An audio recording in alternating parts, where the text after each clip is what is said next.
Well, I've been a vegan now for 28 years, and I became a vegan in 1987.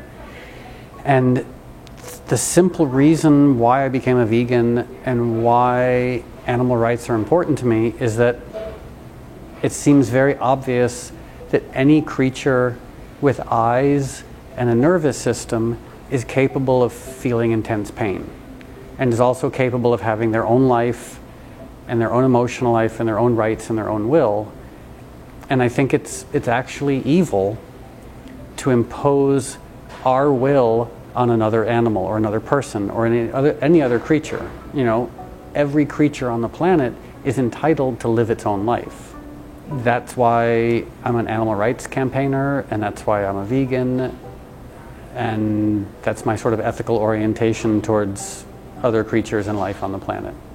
I became a vegan for ethical reasons, for ethical animal reasons, and of course, by being a vegan, I'm also cutting back on climate change and cancer, diabetes, heart disease, zoonotic disease, antibiotic resistance, water use, rainforest deforestation, ocean acidification. So there are all these other benefits to veganism. Or looked at differently, there are all these other terrible consequences of animal agriculture. But ultimately what sustains me in my veganism is a love for animals and a belief that animals are not ours to eat, wear, or experiment on.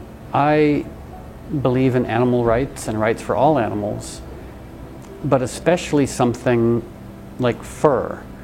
Because you look at minks and look at foxes and look at all the animals who are trapped or caged or killed for fur. And these animals are social, and they're smart, and they're sensitive, and they have rich lives, and it's evil to deny them their right to live. And it's evil to force them to suffer, especially for something as ugly and tacky and shallow as fur. You know, I don't know how the fur industry even still exists. You know, because every single person on the planet knows that in order to create fur, you have to torture and kill something.